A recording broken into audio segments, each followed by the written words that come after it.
Salam sejahtera dalam kasih Tuhan Yesus Kristus dan senang sekali bisa berjumpa kembali dalam Rumus pada edisi hari ini, Renungan Murid Kristus. Kita akan melanjutkan bahasan kita dari Injil Matius, pasal yang kelima. Dan hari ini kita akan membahas lanjutan atau bagian yang ketiga, setelah kita membahas tentang berbahagialah orang yang miskin di hadapan Allah, berbahagialah orang yang berduka cita, dan hari ini kita akan membahas tentang berbahagialah orang yang lemah lembut. Matius pasal 5 ayat yang kelima. Mari kita terlebih dahulu membaca ayatnya. Berbahagialah orang yang lemah lembut, karena mereka akan memiliki bumi. Jangan pernah lupa bahwa Matius pasal 5, khususnya ayat 3 dan seterusnya tentang ucapan bahagia adalah bagian yang berbicara tentang prinsip-prinsip kehidupan warga kerajaan sorga, dimulai dengan berbahagialah yang miskin di hadapan Allah, berbahagialah mereka yang berduka cita, sudah dibahas semuanya di dalam YouTube, di dalam channel yang ada, saya sudah bagikan. Dan hari ini kita akan membahas tentang apa maksudnya berbahagialah orang yang lemah lembut, karena mereka akan memiliki bumi. Yang pertama, memang kalau kita mempelajari pengajaran Tuhan Yesus, hal ini bertentangan atau bertolak belakang dengan ajaran dunia. Bagaimana mungkin orang yang lemah lembut mereka akan memiliki bumi? Prinsip dunia mengajarkan orang yang maco, orang yang mengontrol segala sesuatu, orang yang hebat, orang yang top, orang yang gagah perkasa, orang yang luar biasa lah yang akan memiliki bumi. Bagaimana mungkin Tuhan Yesus mengajarkan berbahagialah orang yang lemah lembut karena mereka akan memiliki bumi. Nah, artinya apa? Nah, seringkali pada waktu kita bertemu dengan ayat-ayat seperti ini, pikiran kita langsung berpikir, berbahagialah orang yang lemah lembut. Oh, orang yang lemah lembut itu orang yang enggih, nyengir terus. Nah, arti lemah lembut bukan seperti itu. Memang itu mungkin arti lemah lembut menurut kita. Tapi kita tidak boleh memahami lemah lembut menurut kita, menurut saya. Waktu kita membaca Alkitab, maka akal pikiran kita harus kembali kepada Alkitab. Apa yang hendak disampaikan oleh pembicara aslinya. Dalam hal ini adalah Tuhan Yesus Kristus. Sekali lagi, kita tidak boleh menafsirkan Alkitab menurut kemauan kita. Kita harus mengerti atau menafsirkan Alkitab menurut apa maunya si pembicara atau si penulis Alkitab. Misalnya kemarin saya mendengar ada seseorang yang membuat video klip Matius 24. Pada hari-hari terakhir akan muncul nabi-nabi palsu. Siapa nabi-nabi palsu? Nabi-nabi palsu itu adalah media. Loh, bagaimana mungkin nabi palsu kok media? Nabi palsu kan orang. Ya, jadi kita tidak boleh menafsirkan Alkitab menurut apa yang kita mau. Kita harus kembali. Itu sebabnya penting bagi kita untuk belajar. Kalau Anda diberi kesempatan oleh Tuhan, mari belajar. Supaya kita belajar memahami Alkitab seperti apa maunya Alkitab.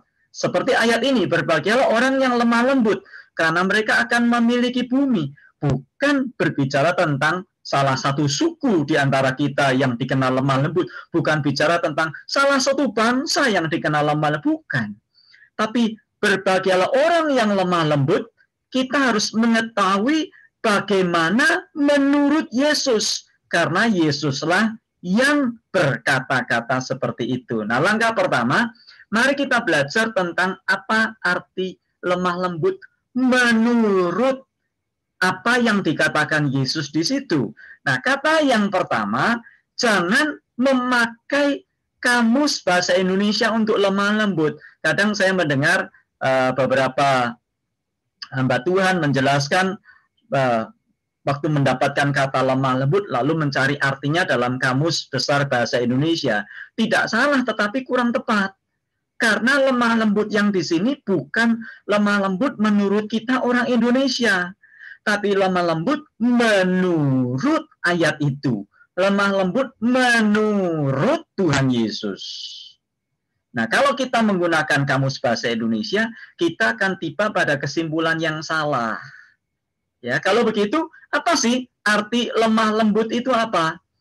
Caranya bagaimana? Cari kamus, pakai kamus Alkitab.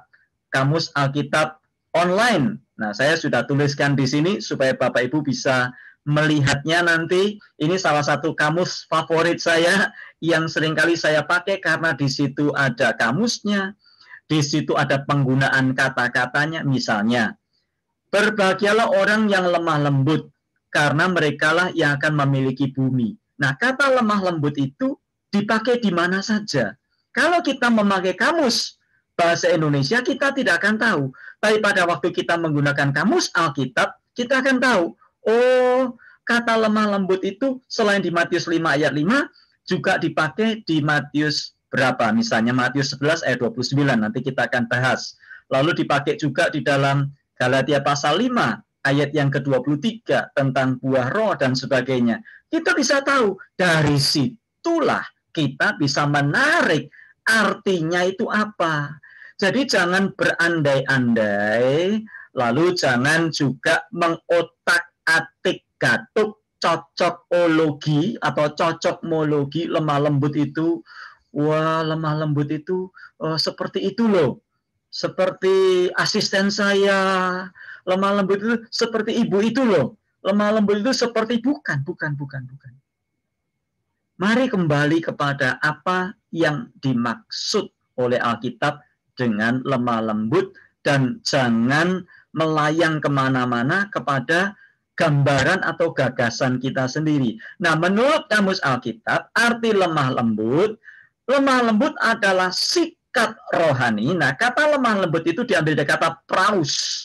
Kata praus itu sepertinya artinya begini, memang padanan kata di dalam bahasa kita agak sulit. Kata praus ini atau kata lemah lembut di dalam ayat ini artinya adalah seperti menjinakkan kuda liar yang tadinya hanya berlalu lalang, lari sana, lari sini di hutan, kemudian dijinakkan untuk bisa melakukan tugas-tugas yang kita suruhkan kepadanya. Itulah maksud kata lemah lembut.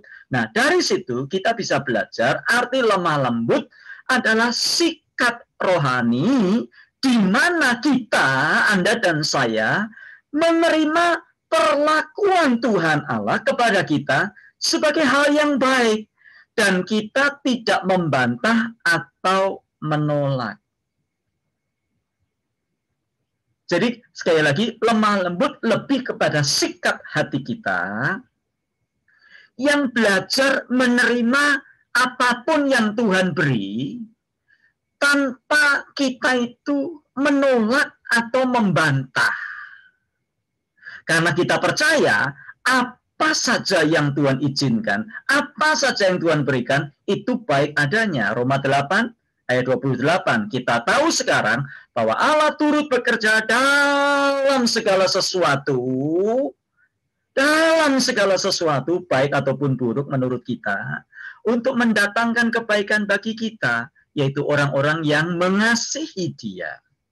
Nah, orang yang lemah lembut adalah orang yang sepenuhnya mengandalkan Tuhan dan bukan kekuatan mereka sendiri untuk mempertahankan diri dari ketidakadilan. Nah, kita melihat pada konteks pada masa Tuhan Yesus menyampaikan ayat ini, menyampaikan bagian ini adalah terlalu banyak orang-orang yang diperlakukan tidak adil. Nah, Tuhan Yesus mengajarkan berbahagialah mereka yang lemah lembut. Mereka yang sepenuhnya mengandalkan Tuhan dan bukan kekuatan mereka sendiri untuk mempertahankan diri dari ketidakadilan. Itu sebabnya kalau kita membaca nanti di dalam pengajaran Tuhan Yesus, Tuhan Yesus mengajarkan kalau kamu disuruh berjalan 1 mil, berjalanlah 2 mil. Dan selanjutnya. Jadi lemah lembut berarti mengetahui bahwa Tuhan mengizinkan luka yang kadang disebabkan orang lain, dan bahwa Tuhan menggunakan mereka untuk memurnikan kita. Itulah lemah lembut yang dimaksud di dalam ayat ini. Lemah lembut adalah kebalikan dari sikap menonjolkan diri dan kepentingan diri sendiri. Orang yang lemah lembut sama sekali tidak sibuk dengan dirinya sendiri. Ini adalah pekerjaan Roh Kudus, bukan keinginan manusia. Jadi berbahagialah orang yang lemah lembut. Bukan orang yang sedikit-sedikit saya tersinggung, saya kecewa, sakit hati. Tapi orang yang lemah lembut adalah orang yang membiarkan dan mengizinkan Tuhan mengendalikan hidupnya, walaupun kadang-kadang sesuatu yang terjadi itu tidak menyenangkan kita. Jadi semua yang terjadi hanyalah Allah Tuhan. Dan Tuhanlah yang pegang kendali atas kehidupan kita. Itulah lemah lembut. Jadi mungkin Bapak Ibu, pada waktu Anda hidup hari ini, Anda kan menghadapi orang-orang yang menyakitkan hati. Mungkin suami, mungkin istri, mungkin pendeta, mungkin jemaat, mungkin sesama anggota gereja, mungkin bos, mungkin sesama rekan kerja. Tidak harus orang Kristen. Tuhan bisa memakai banyak hal. Kalau kita belajar sejarah Alkitab, Tuhan bisa memakai bangsa Asyur, Tuhan bisa memakai bangsa Babilonia, bahkan yang tidak mengenal Tuhan sama sekali. Jadi hari ini mungkin Anda akan mengalami hal-hal yang menyakitkan, hal-hal yang membuat kita irritated, membuat kita ini tidak senang.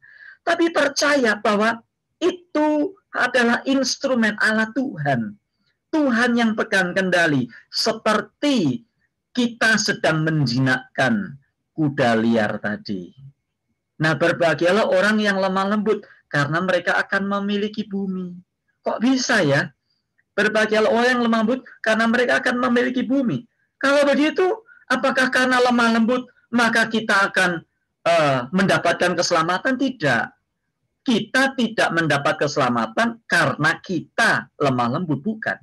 Tapi pada waktu Anda dan saya menerima keselamatan dari Tuhan Yesus, maka Anda dan saya akan membiarkan Allah bekerja. Sehingga kita menjadi pribadi yang lemah lembut, dibentuk, diproses oleh Tuhan. Inilah yang namanya menjadi lemah lembut, diproses dan dibentuk oleh Tuhan. Nah, Yesus berkata Matius 11:29, "Pikulah kuk yang kupasang dan belajarlah kepadaku, karena aku lemah lembut dan rendah hati, dan jiwamu akan mendapat ketenangan." Kata yang bisa dipakai dalam bahasa aslinya hampir sama, praos, tapi praus dan praus. Artinya, kalau Anda dan saya mau menjadi lemah lembut, belajar dari Yesus. Izinkan Allah bekerja dalam hidup kita. Jangan hanya sekedar mengutip Yesus hanya dari satu peristiwa. Ya, Yesus itu kan marah-marah, Pak. Ya, Yesus marah-marah, tapi Yesus marah, tapi kan nggak marah-marah. Dan tidak setiap hari marah. Kita belajar dari Yesus. Lemah lembut, mengizinkan kehendak Bapa terjadi dalam hidupnya. Memakai banyak hal di sekitar kita. Jadi lemah lembut standarnya apa? Bukan si A, bukan si B, bukan si C. Lemah lembut dasarnya bukan bapak ini, pendeta itu, bukan. Dasar atau standar lemah lembut bagi kita adalah Yesus. Belajarlah kepadaku, sebab aku lemah lembut. Jadi Bapak Ibu dikasih Tuhan, hari ini izinkan Tuhan bekerja dalam hidup kita. Saya mempersiapkan bagian ini juga tidak mudah. Saya mengalami hal-hal yang Tuhan izinkan terjadi melalui orang lain. Yang tadinya saya berpikir, saya kecewa, saya tidak terima. Tetapi pada waktu saya membahas bagian ini, Tuhan menegur hati saya juga. Betapa seringkali kita tidak rela dibentuk, diproses oleh Tuhan. Dan kita salahkan orang lain. Kita musuhin orang lain. Kita maki-maki dia. Siapapun dia. Anggota keluarga, sesama anggota gereja, atau mungkin di tempat pekerjaan. Tapi izinkan firman ini menjadi bagian dalam hidup kita. Berbahagialah orang yang lemah lembut. Yang membiarkan dirinya diproses, diajar, dibentuk oleh Tuhan. Karena percaya Tuhan yang pegang kendali atas segala sesuatu. Tuhan memberkati. Mari berdoa. Tuhan, terima kasih untuk segala yang Tuhan izinkan terjadi. Kami tidak tahu apa yang akan Tuhan izinkan terjadi dalam hidup kami hari ini, tapi kami percaya semua dalam kendali Tuhan. Bahkan orang yang tidak mengenal Tuhan sekalipun, mungkin dia adalah langganan kami, customer kami, mungkin bos, mungkin teman kerja, mungkin tukang parkir, mungkin driver Gojek, mungkin pendeta, mungkin sama anggota gereja, suami, istri, anak-anak, menantu, mertua. Tuhan bisa pakai untuk memproses dan membentuk kehidupan kami. Ajari kami untuk berpegang pada firman-Mu. Berbahagialah orang yang lemah lembut, karena mereka akan memiliki bumi. Berkat-Mu atas kami sepanjang hari ini dalam Tuhan Yesus. Amin. Puji Tuhan, Tuhan memberkati.